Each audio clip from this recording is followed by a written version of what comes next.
You can you can take it away, and I will do my best to just track with your slides as you change yours.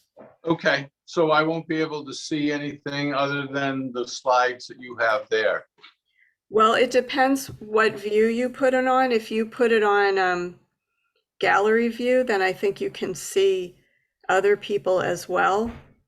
Gallery view, I've never even heard of that. Yeah, so Zoom offers you a choice between speaker and gallery. You can see which works better for you. Yeah.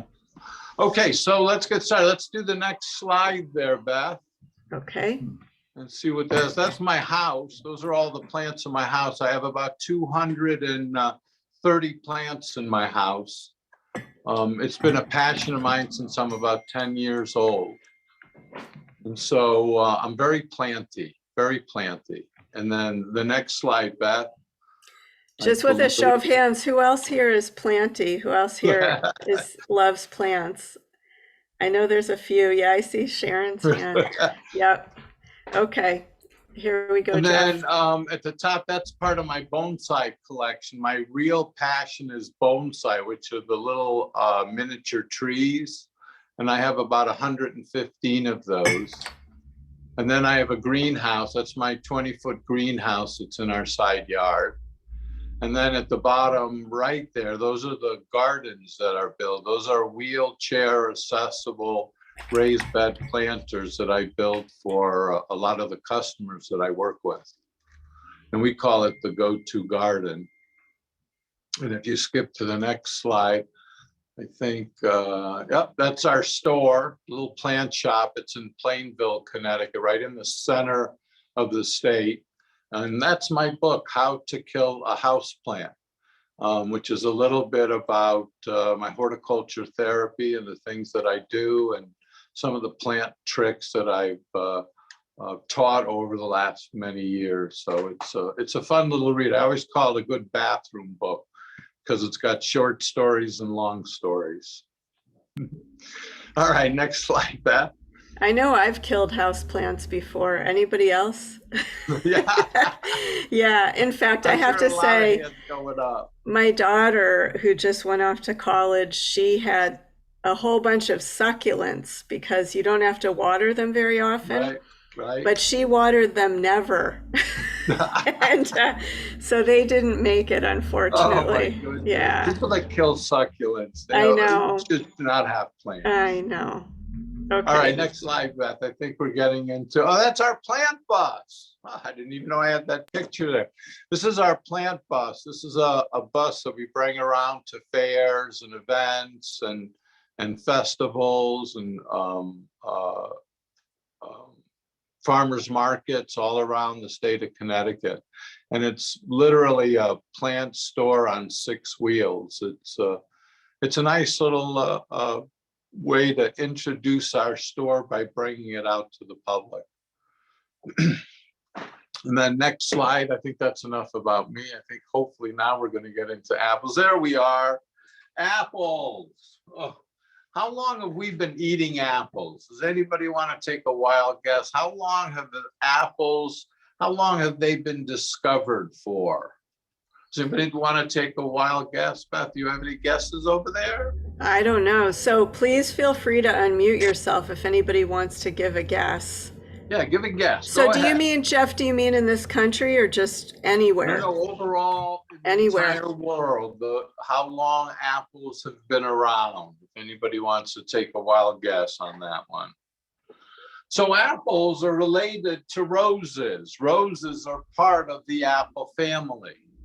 Roses and apples are very closely related, that apples sort of smell like roses. Oh, here's a guess. Apples, yeah. There's a guess. What is it? Yeah, sorry. Olivia's guessing 5,000 years. 5,000 years. That's a really good guess, Olivia. I like that one. I'll tell you what it is in just a minute when we get to that slide. Any more guesses? Anybody else have a guess? Feel free to unmute yourself and call it out. Very close at 5,000 years. Very close. Judy says 3,000, I just saw. Mm-hmm. Judy says 3,000. I'm not going to tell you if it's higher or lower. I'm not gonna say anything. So roses, Apolycus, part of the rose family. The term used for growing apples, if you're an apple, if you have an orchard, you're a pomology or pomologist. So that's a person working with apples. If we move to our next slide, we're seeing that the apple has been around since about 6,500 BC. It's been around a very long time, and its origin at this point is between the Caspian and the Black Sea. If we can go to the next slide, Beth. There we are. Between the Caspian and the Black Sea, Georgia, Azerbaijan, Armenia. This is the area where the first apples were discovered and the oldest evidence of apples. Now, the apples go back 6,500 BC, but they probably go back much further than that, but we just don't have the evidence. And if you don't have the evidence, you can't say it. Well, so yeah, so Jeff, Atrial had a really good guess in the chat, which is since Adam and Eve, because after all, an apple features prominently in that story, right? So, but that's hard to date that exactly. I want to agree with that statement, but it's not true, unfortunately. If anybody has read the Bible, it never has said anywhere in the apple that they ate, or in the Bible that they ate an apple. Oh. It does not say that anywhere. And apples, more than likely, what they think it might have been was a fig, because figs go back much further than apples and were much more prominent and much more available than apples back then. So apples got a bad rap, huh? Apples got a bad rap, exactly, as the forbidden fruit, when it's not clearly defined that that is the forbidden fruit, because there's no text in the Bible that an apple was the fruit that was forbidden. And so therefore we can't say that. Apples get a bad rap, and they shouldn't get a bad rap. They're really good fruit. Now, what's the only apple that comes from the United States that's native to North America? Anybody want to take a guess on that one? Come on, folks, let's hear some guesses, and you can call them out loud or put them in the chat. And no looking on the internet, no searching it up. So what apple has lived or grown here in North America the longest? Macintosh. Macintosh. You know, that is the number one answer that I get from people is Macintosh. I've done this program probably 100 times, and 98 times people say Macintosh. Olivia guesses Granny Smith. Nope, neither one. Neither one. Are you ready for it, folks? We have more guesses coming in. Anybody else? The apple native to our country. All right, I'm about to tell you. Here it goes. Okay. The crab apple. The crab apple is the only apple native to our country. And so the crab apple is an American apple. Every other apple was either created or brought from Europe. So the only apple native to North America is the crab apple. Pretty interesting, isn't that? What I love about apples is apple trees are kind of like humans. And what I mean by that is when the apple tree flowers, it flowers a beautiful pink color. And as the flowers age, they slowly turn white, just like us. As we age, we slowly turn white, and so does the apple tree. When the flower blossoms start to finish their cycle, they start to turn white before they fall off the tree. Just a little interesting thing. All right, Johnny Appleseed. Let's talk about Johnny Appleseed for a minute. He was quite an interesting fellow. He was born right up there where a lot of you guys are from, up in Massachusetts. People don't realize it, but he's from Leominster, Leominster, Leominster. Leominster, Leominster. Massachusetts. Oh, Is let's that see. your next slide? Yeah, that's the next one. Should I jump ahead?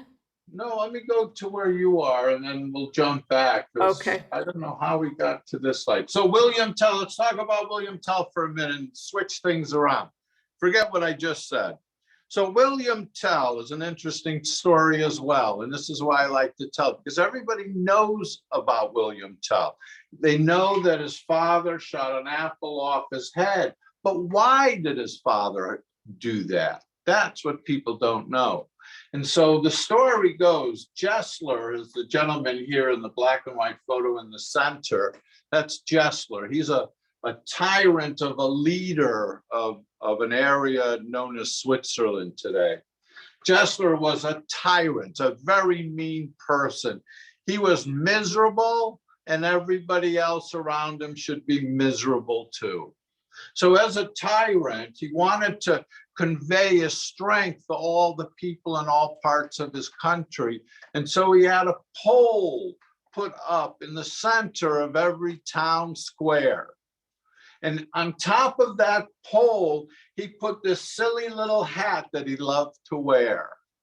And when people came into town, they were to bow down to the hat as though Jessler was standing there himself. Well, one day, a guy by the name of William Tell was coming into town.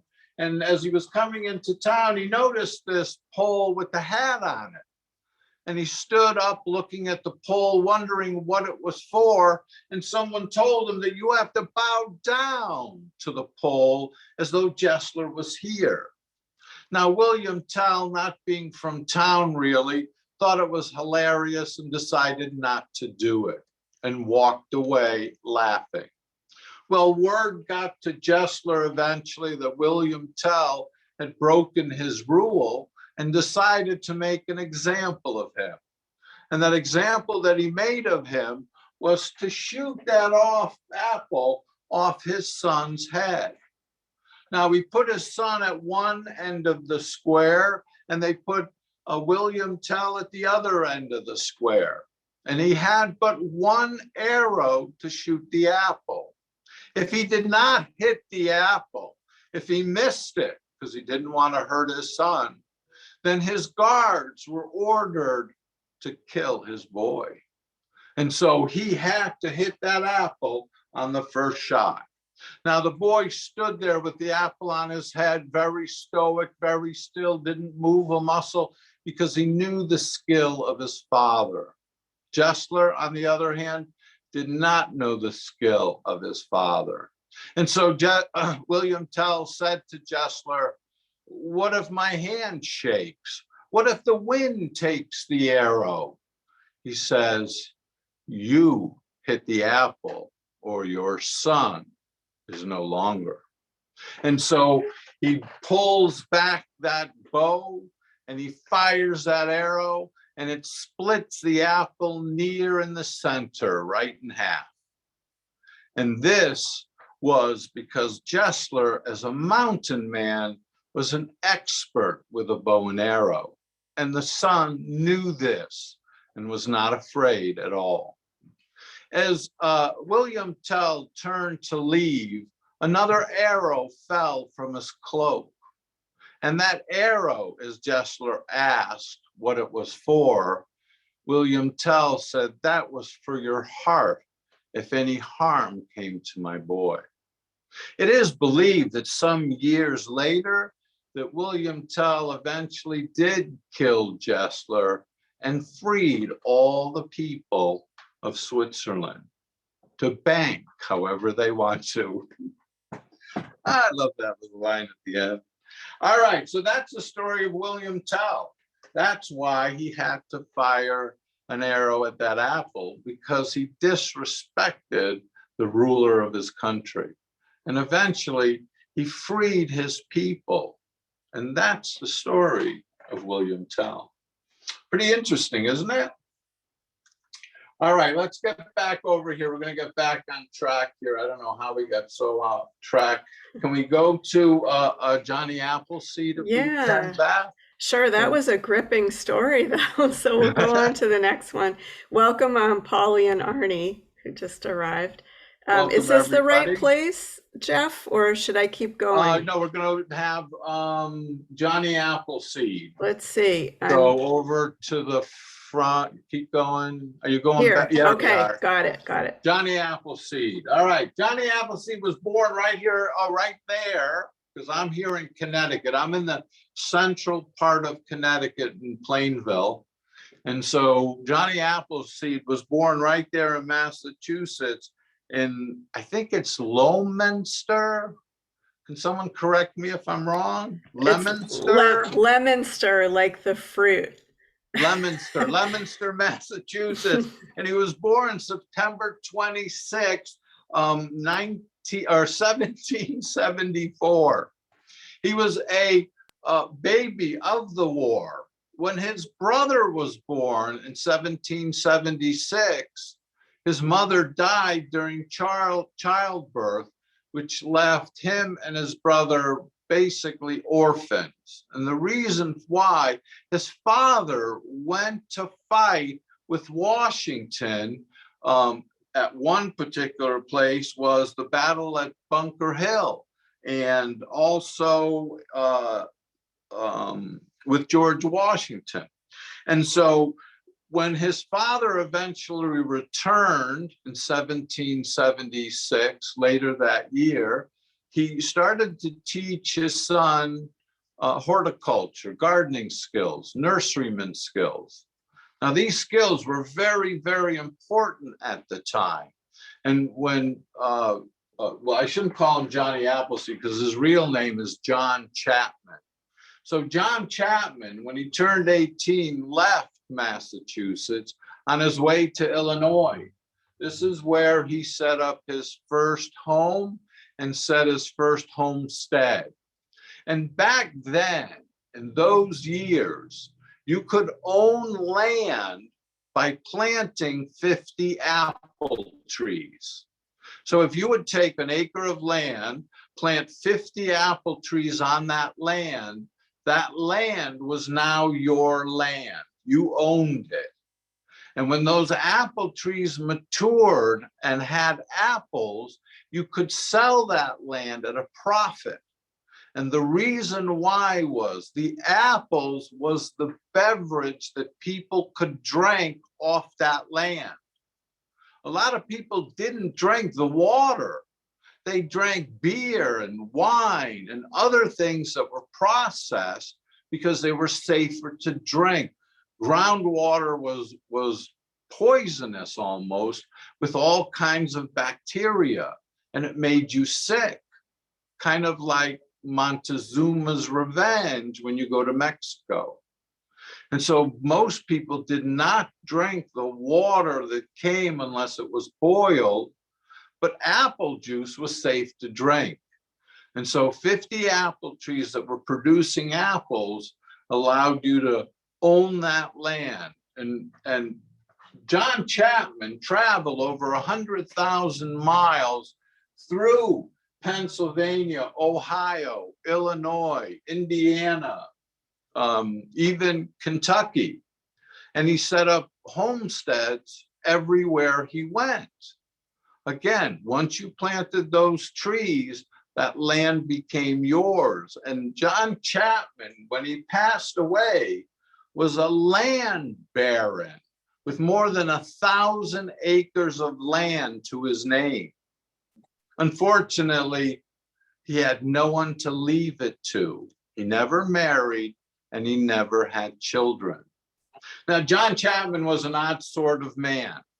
The reason why we know about John Chapman is because John Chapman traveled around the country. And when he traveled, he would visit people regularly. Every year, he would stop at a homestead and visit with the family and say hello and stay a couple of days. But when he got there, the first thing they did was was make him take a bath because he smelled so terrible. And so John Chapman believed or followed a religion that allowed you not to have any possessions, no material possessions unless you absolutely needed it. And that's why John Chapman ran around all threadbare most of the time. If you look at the picture on the top left, that was what John Chapman looked like. Scruffy, barefoot, dirty pants, old shirt. He did not believe in material things. And people would welcome him happily into their home because he could regale such beautiful stories of his adventures traveling around the country. And he would always help around the house a little bit. So he's nice to have around for a little while. But then they had to throw him out, because the one thing that John Chapman eventually always started to do was started to preach his religion, to the point where people said, you know what, John, you got to move on. And so he would move on to the next family and visit with them until they threw him out. And then he'd move on to the next family until they threw him out. And that's how he traveled around the area.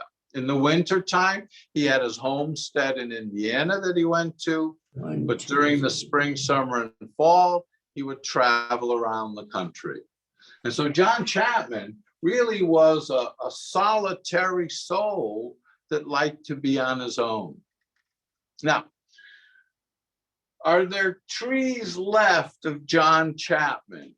That's always an interesting question. Are there apple trees that John Chapman planted that are still alive today? And I have to answer that question with a big no. If we can move to the next slide showing Prohibition, Beth, this one here, most of, if not all of John Chapman's trees were cut down during Prohibition. And the reason why is those 50 apple trees, you could drink the apple cider from them. But what most families did was make a hooch with it, or Applejack, which was a hard cider.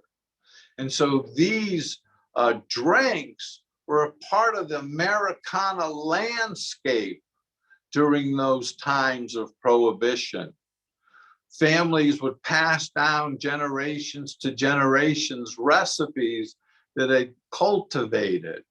And so the idea of making apple cider was very, very much a part of Americana, like apple pie and baseball.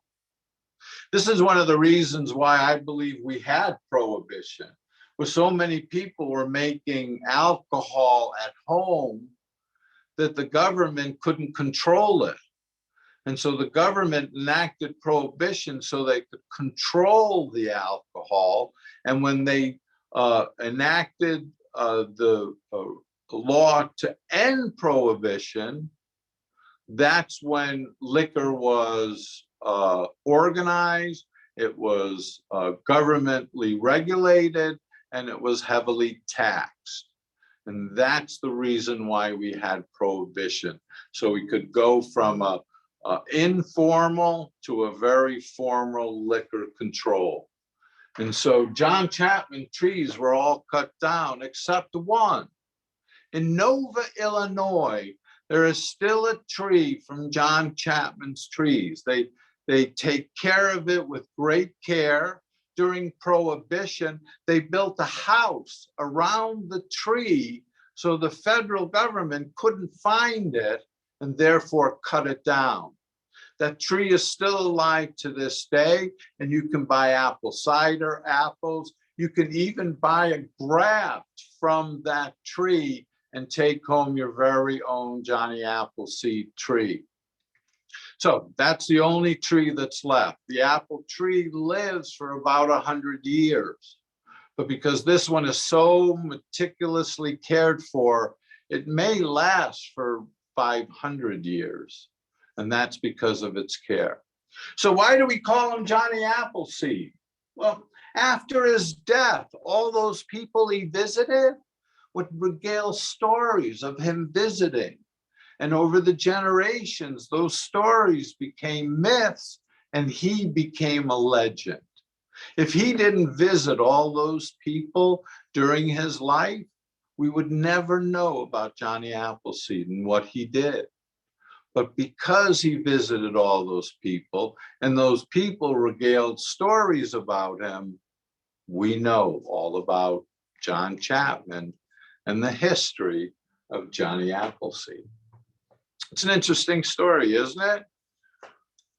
All right, let's move on. I don't know if we can get to this one, Beth.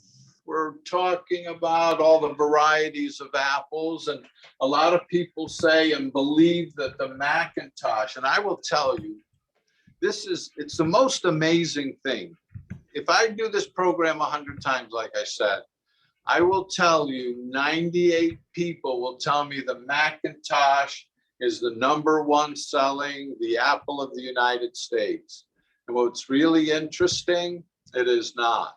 Actually, the #1, that's the one, the #1 selling apple in the United States is the Red Delicious, the Gala, the Golden Delicious, the Granny Smith, and the Fuji. How does a Japanese apple become our 5th most favorite apple? I find that strange. And then the Macintosh is #6. And it doesn't even sell close to near the Red Delicious. So Red Delicious. Does anyone have, I'm wondering if anyone has favorites. I have to say Red Delicious is probably my least favorite. Is it really? Yeah, I think they look beautiful, but they don't have a lot of flavor. But I'm curious, what about others? Is there a type of apple that you love? There's a chat, let's see. Macintosh, says Olivia. Yeah, that's very popular. Yeah, anybody else have a favorite variety? Gala? McCown? Oh, McCown. McCowns. Yeah. Let's see, they don't even make the list. They don't even mention it. I like those too, Holly. Let me see if I have it over here, the McCown. No, that's my wife's favorite apple. She waits every year for the orchard that's in our area where we live. She always waits for them to put up sign, McCowns are available. And then she goes there before she goes home to pick up her apples. She loves those. Couple of people agree that Red Delicious is not all it's cracked up to be. Sue likes McCown, Cortland, Macintosh. You know what I love? Well, so there's one's good for cooking and there's one's good for eating. I love the Evercrisp. Anybody ever have that? For eating. No, that's not here either. I think it's a newer one. It's like a cross between Honeycrisp and Jonagold or something. Yeah, apples, they are producing apple varieties at breakneck speed. Yeah. It's just quite amazing. Susan says Red Delicious is not delicious. Why do you think Red Delicious is so popular, Jeff? I gotta tell you, Red Delicious is my favorite apple. Oh, okay. I love I love the way you bite into it and it's just so crispy and it just crunches right off the apple, off the meat. I just love the feel, the taste, the consistency of it. And I think it's very flavorful and juicy. It's my favorite, I have to say. I do like a Honey Crisp. Don't get me wrong, a good Honey Crisp is good. But I'm a Delicious guy. I grew up with Delicious. That was my father's favorite apple. And so the Red Delicious is my favorite, gotta say. Well, that's good to hear. I'm sorry that I kind of rallied people against it. I didn't mean to. What about others? Anybody else have a favorite apple? Judy, it says right there, Carrie. if you look carefully, there are over 14,000 different varieties of apple in the world today. And the varieties of apple are as small as a grape to as large as a pumpkin. And so the size and variety of apple that we see here is just a small drop in the bucket compared to the over 14,000 that are available. Wow. And so there are a lot of different apples. Jessica says she didn't realize there were so many types until she started buying them, and she hasn't found the type she likes yet. So she's jotting down suggestions. And I love it. Olivia's wondering which apple grows to the size of a pumpkin. I do not know which one that is. It's not native to our country, but there are apples. I do have a slide. I don't know if you can see my slides. It's actually, if you look here, you have apples, large apples, right down to the smallest, teeniest little apples. This is where it says 6,500 BC on the top. oh, let's see, that might have been back. Yeah, Yeah, it looks like my slides are not in the same order as no, your yours. slides seem to be all Yeah, different. here we order. go. Here we go. Yeah, right here. If you look at the picture right here in the center, you see some of the larger apples and how it breaks down. And then you get down to apples that are almost the size of grapes down here at the very bottom. So the variety of apples from around the world are just as varied as people and countries around the world. So there are a lot of different varieties. All right, let's go back over here. We're back to 14,000 different varieties of apple. And then we're gonna switch to the next one, which is a watermelon, or watermelon, right on the front. That one right there. So the apple in Asia, the word for apple in Japan is peng. And the word for peace is peng. And so these two words coalesce together very nicely in Asia, insofar as when you go to visit somebody, you bring them an apple as a way of saying, thank you for inviting me, I respect you, I come free to visit with you. It's like when we go to someone's house for dinner, what do we bring in America? We bring a bottle of wine usually, or a cake. In Asia, if someone prominent invites you for dinner, you bring an apple as a sign of respect. And so the apple is a very, very important symbol in Asia. So important that there are apple growers known as boutique growers that grow apples that can sell for $16, $18, $19 on up to $40 for one apple. Now, if someone like Elon Musk or Bill Gates invite you for dinner and you're going to bring an apple, you're not going to go to the Aldi store and buy an apple. That would be disrespectful. You would go to, in Asia, the jewelry store of fruit, and you would buy a very expensive, high quality apple. And yes, they have jewelry stores of fruit. If Beth goes to the next slide, you can see some of this fruit jewelry on display. You look at the bottom pictures on this, and that's what the store looks like. It's a jewelry store for fruit. And all this fruit is extremely expensive. This watermelon right here sells for $200, square one. The one that looks like a pyramid sells for $300. And they don't even eat it. They don't eat it. They display it as a way of showing their wealth and culture. They spend lots of money on fruit that a lot of times they just don't eat. They just look at it because it's so beautiful and very expensive. These strawberries, excuse me? No, go ahead. I was going to say, this is, I think, healthier than bringing wine. Yeah, I'm sure it is. I'm sure it is. Like these strawberries sell for 5,700 won. They're like $60, I believe.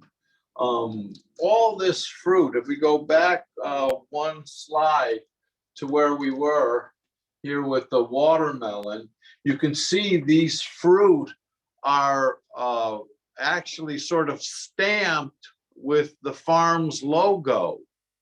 If you look here at the top left, you see that there's a white area in the symbolism of the name of the farm. And the reason why they do that, if you're going to spend $30 for an apple, they want to make sure that you're buying the apple from the farm that makes it worth $30. And so what they do is they put this black patch on the apple. The sun does not hit the apple there, or the light, and therefore the apple turns white. Just like when you put leaves on grass and leave it there for a long time, the grass turns white.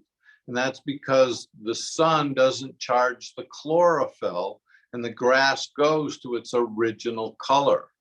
Just like the leaves that we have, that we see here this fall. Right now, the leaves are green because the sun is strong enough to keep the chlorophyll green energized.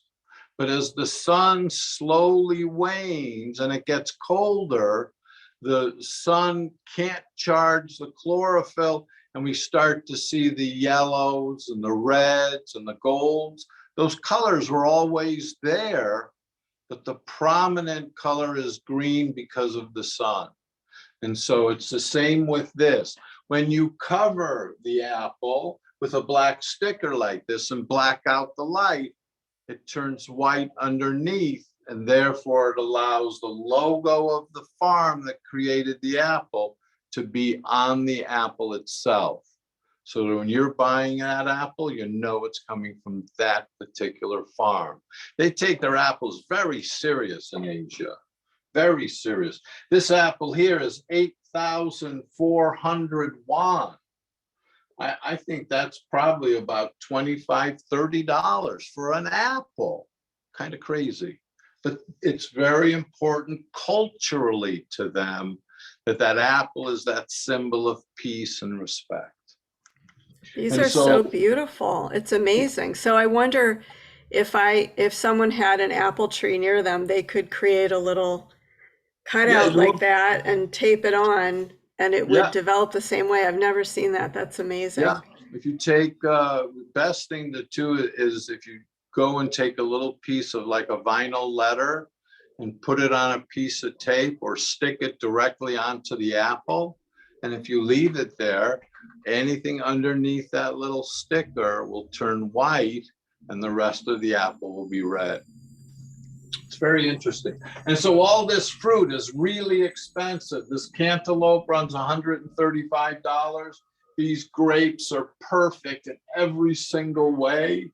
These strawberries sell for $7 a piece, but they're perfect in every single way. In Japan, they have boutique farmers that grow fruit like it's their children. They go out every day and inspect it. When it's too sunny, they put little umbrellas over the top of them.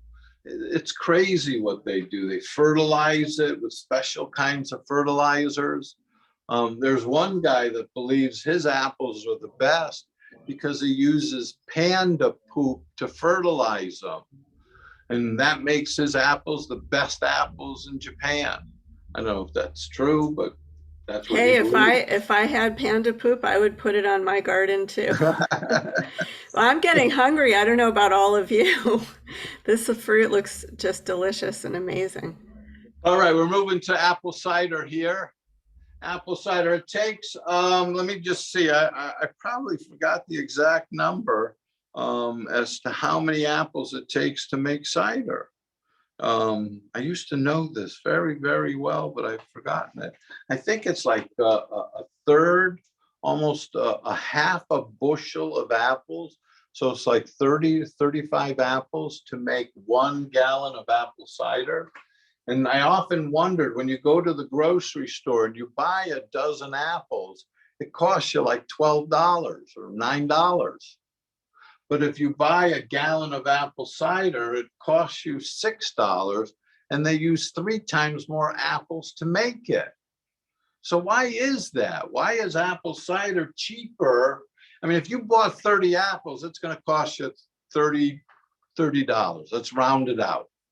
If you bought 3 dozen apples, it'll cost you $30. If you buy apple cider, where it takes about 30 apples to create it, it's only $6. And why is that? And it's very simple. They don't use the good apples for apple cider. They use the junky apples that they can't sell, that they otherwise would have to throw away or use for animal feed. So what they do is they press the juice out of it, make apple cider, and sell what they couldn't sell at a lower price, because at least they're making something on something they couldn't make very much money on in the first place. It takes about an apple tree 5 years from when you plant it before it produces its first apples. Oh, everybody's thinking now, but aren't we starting apples? Yes, we are, and it's going to take a while. It takes about 50 leaves on an apple tree to sustain one apple. So an apple tree has got to have a lot of leaves in order to sustain a lot of apples. And so if you look at this picture here with all these apples, no, that's not true. There would only be about 3 or 4 apples on that tree based on how many leaves there are. And as I said earlier, apples are as small as a cherry, and then that's a standard size apple. So they go all in different sizes. And then the apple, again, is never mentioned in the early part of the Bible. Eventually, it's mentioned in the Bible as the apple of my eye, but it's not mentioned in the Bible until then. So Adam and Eve, they could have eaten an apple. I'm not saying they didn't, but there's no evidence written that there's actually it was an apple that they ate.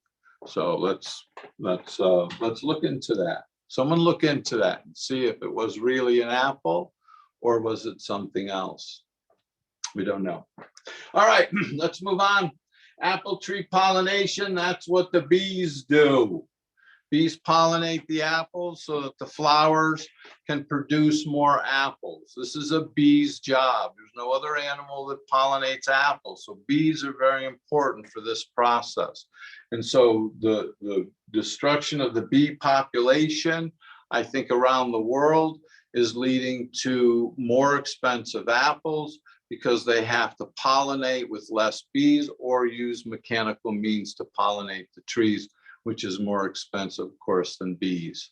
Bees, I talked to a beekeeper a few weeks ago, and he used to have over 1 million bees in his hive, and he's down to about 200,000 bees.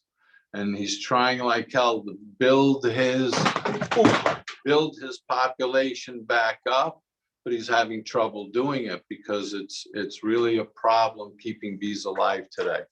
The destruction of the hives is a very serious issue. All right, let's move on to the next one, something a little bit more pleasant. Apples are full of cyanide. People don't realize this is the one with the toxic, oh no, I'm sorry, I went 2. You're right, go back 1, I'm sorry. So this is a new apple. This is an apple that was created in Washington about 5 years ago.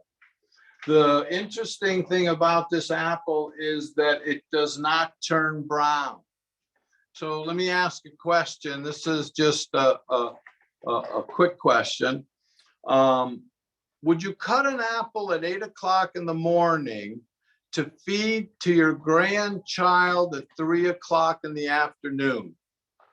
And the answer to that is no, because if you do, the apple will turn brown. And so apples do not do well. They oxidize as soon as they hit the light, or the air, excuse me. And so a farmer out in Washington crossbred an apple. He went through the gene sequence of the apple, determined which gene was responsible for the apple turning brown, and he removed that gene. And he created an apple. As you can see, after 1 week, it's perfectly edible. After 2 weeks, may not be really edible, but if you had to eat it, you could certainly eat it. It's certainly not brown like this one here. And so these apples don't turn brown for several days, and therefore you can cut them and have them longer. If someone doesn't eat them, you can put them in the refrigerator and eat the leftovers. What's good about this is an average apple is good for about a year, maybe 10 to 12 months. These apples are good for up to 24 months, which is wonderful because you can feed more of the population because the apple doesn't go bad as quick. It has a longer shelf life, so therefore it can be used better. It's not wasted. You cut an apple, it starts to turn brown, you throw it away. These apples, you cut them, they don't turn brown. Now, I know you can put lemon juice on the apple to keep it from turning brown, but I didn't want a lemon apple. I just wanted an apple. And so the lemon is good for stopping it from turning brown, but then you get the taste of lemon on your apple. And that's not what I wanted. I wanted an apple. And this apple allows us to do this. It's not been in the grocery stores yet. A lot of people are afraid of it. They're afraid of it for one simple reason. It's genetically modified. An apple that doesn't turn brown, its genetics was altered in order to do that. And a lot of people have a problem with GMO food. But as we go into the future, we have to figure, how are we going to feed our population around the world with the same amount of agricultural space we have today? We're not creating more agricultural land. So therefore, we have to figure out how to use the space that we have more productively. And there is a study out there in Illinois by the University of Illinois that they're taking the tobacco plant and turning up the rheostat on it.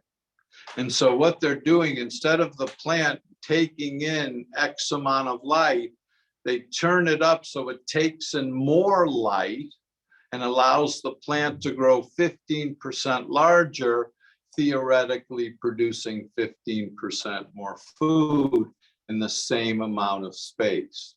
So genetically modified food is here to stay, and it's going to become more and more prevalent in what we eat.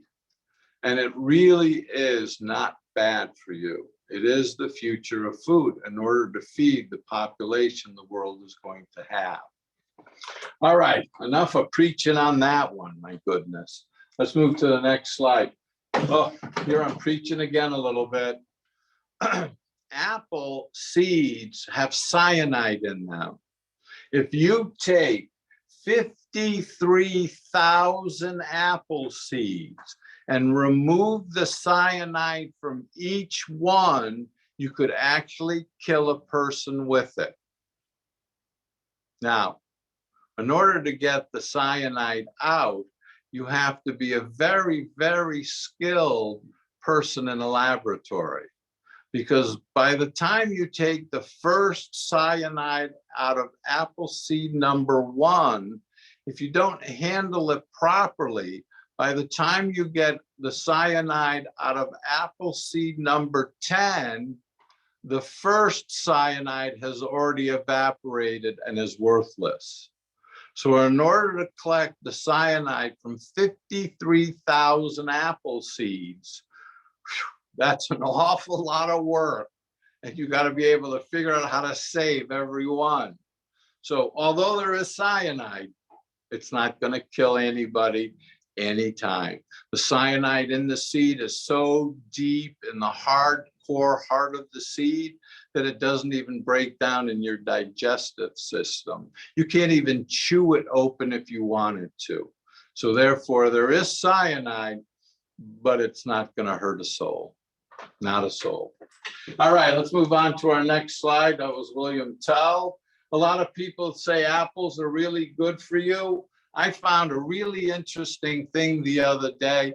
it said that apple cider, apples were good for you to wake you up in the morning better than a cup of coffee. You believe that? And then this morning, I heard on the radio that apples are great to eat before you go to bed because they clean your teeth before you go to bed. Now, which one is it? Is it going to keep you up, or is it going to be something you eat before you go to bed? That's very conflicting story. So I'm very confused by the whole thing. Another thing that a lot of people believe very strongly in is apple cider vinegar. Apple cider vinegar is supposed to be a cure-all snake oil type thing.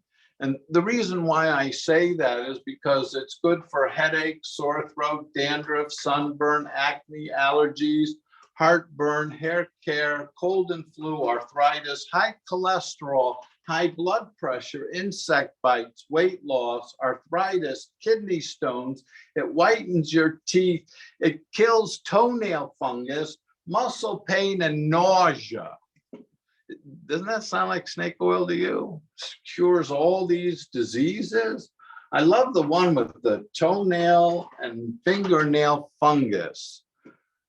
You put it in your hair and then it cures toenail fungus. I don't know.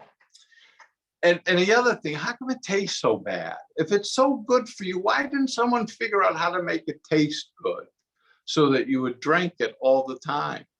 Tastes terrible. You've all heard the saying, an apple a day keeps the doctor away. But the original saying goes, and it's from England, to eat an apple before bed will make the doctor beg for his or her bread. In other words, if you eat an apple a day, you don't need to see your doctor. He's not going to make any money. So an apple a day keeps the doctor away. We just make it nice, quick, and succinct. I don't know if it works, but some people do. All right, let's move on. This is an apple from Jamaica. It's called a star apple because when you cut it open, it looks like a star. It's extremely sweet apple, and it's quite delicious from what I understand. So if you ever get out to Jamaica, have one of these star apples. Another apple, this apple is the closest rose related to apples. This is the cross where the apple goes from rose to being fruit. And so the fruit of this tree has the taste of an apple, but it's not really an apple. It's sort of in between a rose and an apple. And it's called the rose apple, and it comes from the East Indies and Malaysia, this apple. And so this is my story. This is 10 Weird Fruit from Around the World. That's a different program. And we're going to get on to our planting now, if we can. I'll shut that off. I think your next slide is the end. Yes, Yeah, there it so is. I'll start the slides then. Is that right? Yeah, And if we'll you just look stop at the you? slides, and what Okay. I'm going to do is I'm going to move my camera a little bit, so it might be a little jittery while I move it down over to here. And I'm going to put it down a little bit. And I don't know, can you see me, everybody? I'm going to be working right here. Everybody sees you, and Okay. if you are looking at the screen, so I know Ed's on the phone, but if you have the view, if you want to put your setting on speaker view so you can see Jeff bigger, you could do that if you want. Okay, go ahead, Okay. Jeff. Well, maybe I can do that too. Can I? I think, I'm not gonna mess with this. If I don't know what your I'm gonna settings ruin are. it. No one's gonna see a thing. So let's not do that. So what we're gonna do is, believe it or not, I do this with lemons. I do it with oranges. You can do it with a lot of different seed fruit that you have in the house, vegetables as well. And it's a great way to start fruit in the house without much effort, because the hardest part of any horticultural endeavor, starting with a seed, is getting that seed to germinate and not have a disease, fungus, or any problem. And so this is an easy way to do it without having to deal with all the extraneous difficulties that come with starting a seed. And so what I like to do is I like to take an apple. This is a nice little red apple. And what I'm going to do is I'm going to cut that apple right in half, right down the center. And I'm going to reveal, you can see all the seeds right in the apple. Go ahead and give it a cut. Don't cut yourself. Be very careful. And then what you can do is very carefully pull those seeds right out of the apple. Pull them out and put them on a napkin, the napkin that you have. And then you can very carefully cut around the apple and pull out more seeds that are in the center.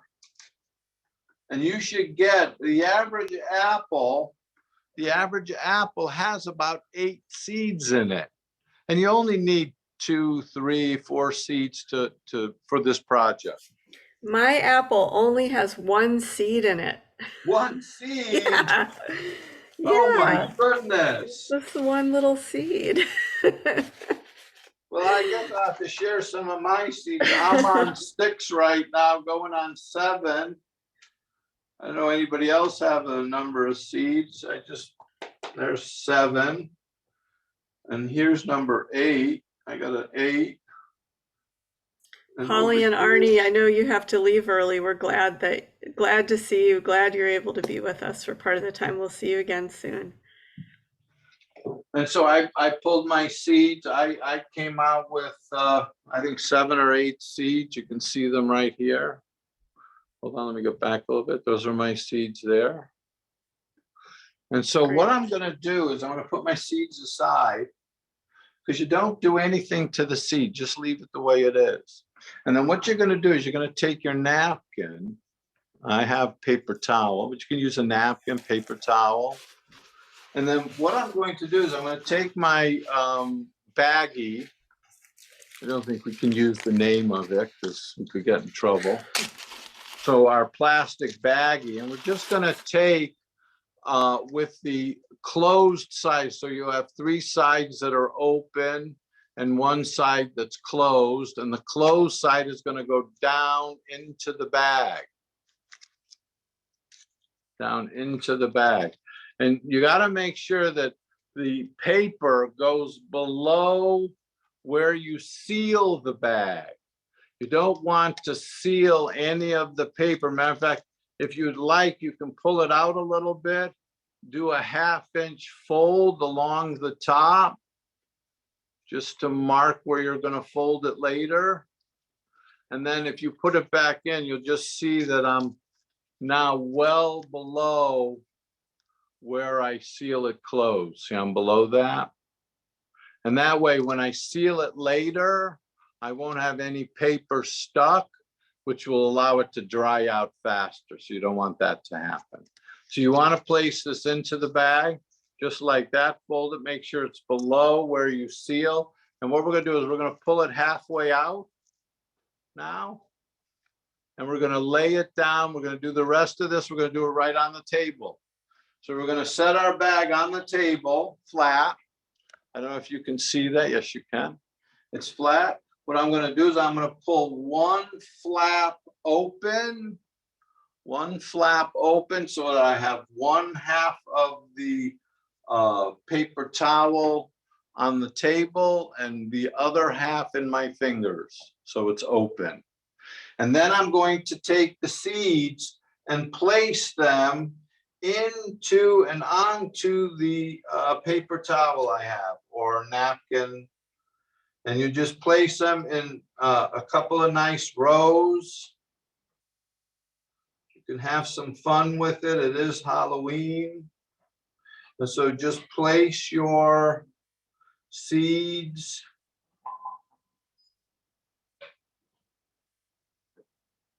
So you make sort of a napkin. A little nest out of the napkin for the seeds, is that right? Okay. Sort of like that. And then you're going to lay the top back on it, so you sandwich the seeds. And then we're going to take a little bit of water, and we're just going to put a little bit of water on it. And that's just going to help stick the paper towel down.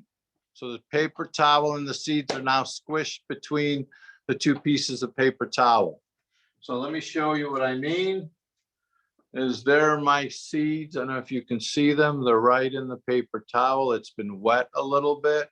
I do that so that the seeds don't move. They stay where they're supposed to stay. And then I place the whole thing in the bag. I push it into the bag.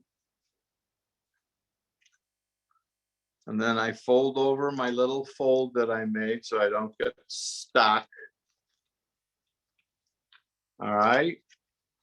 And then once you have it all in the bag with the seeds, I don't know if you can see, I can see that. We're going to take a little bit more water and pour it into the bag to wet all the paper towel. Now we want all the paper towel to be nice and wet. And so if you have to add a little bit more water, go ahead and add a wee bit more water. You don't want it soaking in there, just a little bit more water to make sure it's all wet. All the paper towel is wet from corner to corner, top to bottom. So this is what you have, a paper towel completely soaked. There's no water in the bag really, just a little tiny bit over here. All my paper is soaking wet. And then I squish the air out. You can lay it down onto the table and sort of squish all the air out. Squish all the air out and then seal it up. Seal the bag closed. So now your bag is sealed, closed. Most of the air is out of it. The seeds are in the moisture, completely wet paper towel. See that? Now, this is the fun part. You take a piece of Scotch tape and you tape this to a south, east, or west window in your house that gets really good, bright, full sunlight. You tape it up to the window and you forget it. You don't touch it. You don't have to add water to it because the water will condense inside the bag, and that condensed water will water the seeds while they're growing, while they're germinating. And then once you see the seed has germinated and it has grown and produced 4 sets of leaves, so 2 leaves and then 2 leaves, so 4 leaves, 2 sets, 4 leaves, 2 sets. That's when you harvest it out of the bag and plant it into a pot. Now, the rest of the winter, it's got to stay in the house. It's got to stay in a cool window and it won't grow very much. But once spring comes, you put it outside, oh, it's going to grow like mad. And so this is an outdoor plant after this winter. But during the winter, you can keep it inside because it's still a young plant that thinks it's summer. And so when you put it outside in the spring, the weather will be warm, the days long and sunny, and your apple tree will grow nicely. And in 3 years, really in 2 years, it starts to flower and it will produce an apple. But it really takes about 5 years before it becomes a really productive apple tree. And that's how you grow. You can do this with oranges. You can do this with lemons. They grow very nicely this way. And it's a way of growing seeds without even thinking about it. And what's nice is you put it on the window right at eye level so that when you walk by, you can just keep an eye on it. How are the roots growing? And these apple seeds will sprout usually in about a week to 10 days. And you will have a harvestable plant in about 6 weeks. And it's that easy to do. And it's a fun little project, not only with apples, like I said, do it with oranges, lemons, limes, grapefruit, a lot of different fruits and vegetables that you can grow from seed this way. And it's a great way and a very easy way to do it. Any questions? Questions for Jeff or comments about anything that he has shared? Feel free to unmute yourself. Yes, please. I love not getting questions because when I don't get questions, I always believe that I've done my job so well today that I didn't even leave room for you to even think of a question to ask. There were a couple comments about apple cider vinegar in the chat from Yeah. Jessica and Olivia. Jessica said she uses it to get rid of fruit flies. Fruit flies, yes, I've heard that too. And Yes, I've heard that. her grandmother would drink it. And Olivia also said her mother would drink it and use it topically. So, yeah. A lot of people use it. A lot of people use it. I don't know if it actually works. My daughter was trying to lose weight and she was drinking it. And I don't know if it worked or not. I'm certainly not going to ask her if it worked because that's just getting into trouble. This question isn't about apple trees, but about dogwood trees. Is that okay? I really don't know much about dogwood trees, but I might be able to answer a question if you ask. Sure. Well, we've noticed that in our neighborhood this summer and early fall, many of the dogwood trees look like they're Leaves are turning. Stressed. yeah, the leaves are turning brown and they look stressed. Not all of them. I mean, we have a dogwood It's the tree. heat. It's the heat. I don't know if you read this, but in July, the evening temperature was, I believe, and don't quote me, but I think it was 1.2 degrees warmer at night than normal. And that record broke a 128-year-old record. Wow. For heat at night. Normally at night it cools down. Plants get to cool a little bit. But it's been so hot this summer that even in the evening, it doesn't cool down enough. If you look at your tomatoes, they were probably really stressed as well this year because there was just too much heat, And it's not just the dogwoods.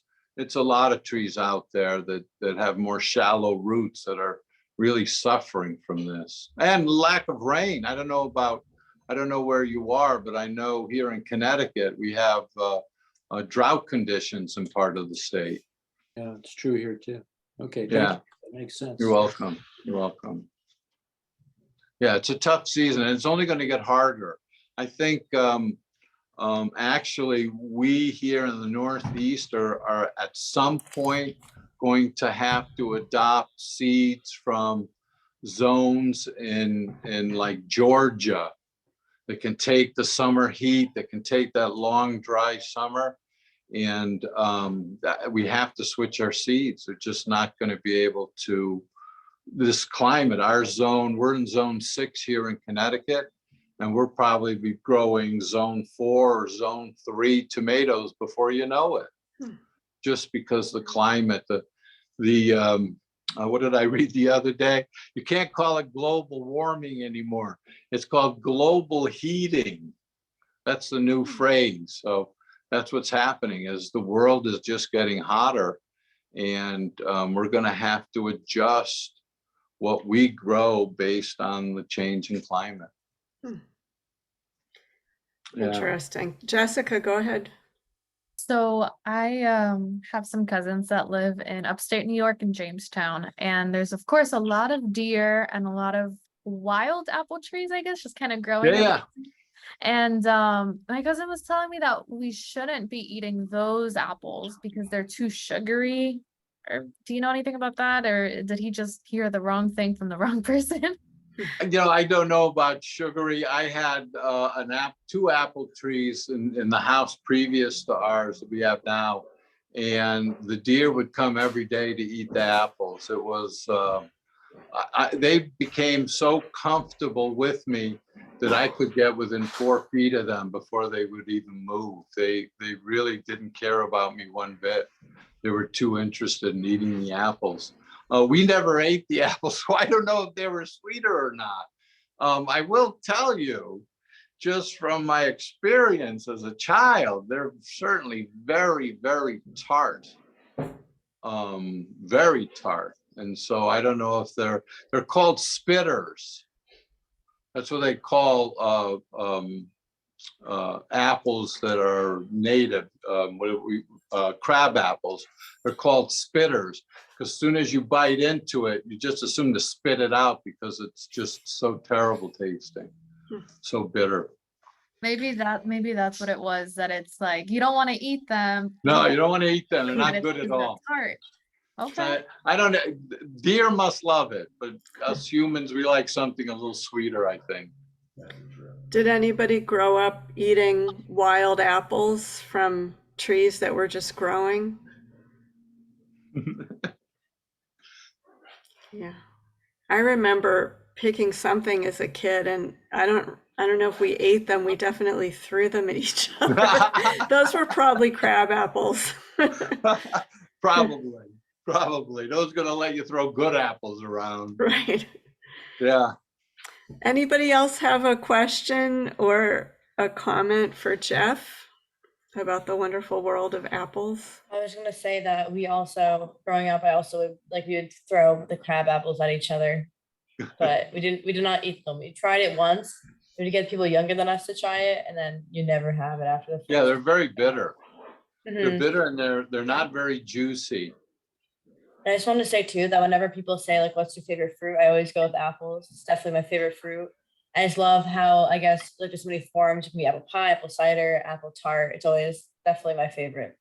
So Yeah, I should. apples are sort of like the potato of the fruit world. You can Definitely. do just about anything with them.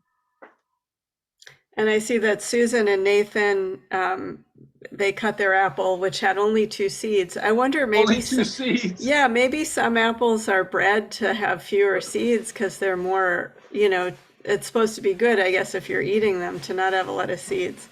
But now you know how to do it. You know the recipe, Susan. So it sounds like if these don't sprout, you'll try it again. So Yeah, try it again. Don't just try it with apples. Try it with other things as well. Absolutely. Have some fun. I always tell people, have fun with your plants. Don't take it so seriously. People name their plants and they get so, don't take them so seriously. Every year I take a tomato and a pepper and I bonsai it. I don't let it grow more than 10 inches tall. And I keep it in a 5x4 by 2-inch high pot all summer. And every year I grow potatoes. I take the eye of a potato and I throw it in a tequila shot glass, which are those really tall ones. And then I add a little water to it every time. And by the end of the summer, the potato ends at the top of the glass and you pull it out. And I had 6 little potatoes in there, all the size of about a BB, from a BB gun. And the next time my wife made a pot of potatoes, I threw my 6 little BBs in there and took credit for the whole pot. There you go. Have fun with your plants. Don't take them too seriously. Grow them in a different way. Start them in a different way. You never know. It might work really well for you. How do you ensure the bonsai apple tree doesn't grow more than 10 inches? They're not an apple tree. Those are a tomato and peppers, green peppers. Just cut it 10 inches. And then when it grows, keep it at 10 inches. Don't let it grow any further. And then by August, you'll have 3, maybe 4 tomatoes. And they're a little bit smaller, but they're nice tomatoes. And you get 2 or 3 peppers as well. It's fun. I love the idea of being playful about it and not taking it too seriously. I have serious plants. Don't get me wrong. There are plants in my house that I am, people always ask me, if there was a fire at your house, what plant are you going to save? And I do have 2 plants that I will go into the burning house to save. But have fun with your plants as well. Don't take them too seriously, all of them. Well, I think that's a great note to close on. So let's hear it for Jeff. Thank you so much, Jeff. Thanks for having me. That was really fun. Maybe someday we'll see each other in person. That sounds great. Feel free to hang out if you want. We have our conversation time next. But if you need to get going and doing your plant care, feel free. Well, our plant bus is actually going to Wesleyan University down here in Middletown all the universities are booking the bus for their students so they can buy some plants for their dorm room. And so the bus is going out to Wesleyan this afternoon. And I don't know if you've noticed, but they're working all around me diligently, putting all the plants in the bus and getting it ready to go. And I'm looking like this left and right because they're walking all around me. So Well, that I hope I'll sounds see you great. all again in the future. Thank you very much for having me, Beth. Thanks for inviting me to come aboard this. It was really a lot of fun. It was a And pleasure. maybe one time we'll meet in person. Sounds real good. Thank you, Jeff. All Take right, care. thank you, All everyone. right. Have a great weekend. You too. Bye-bye.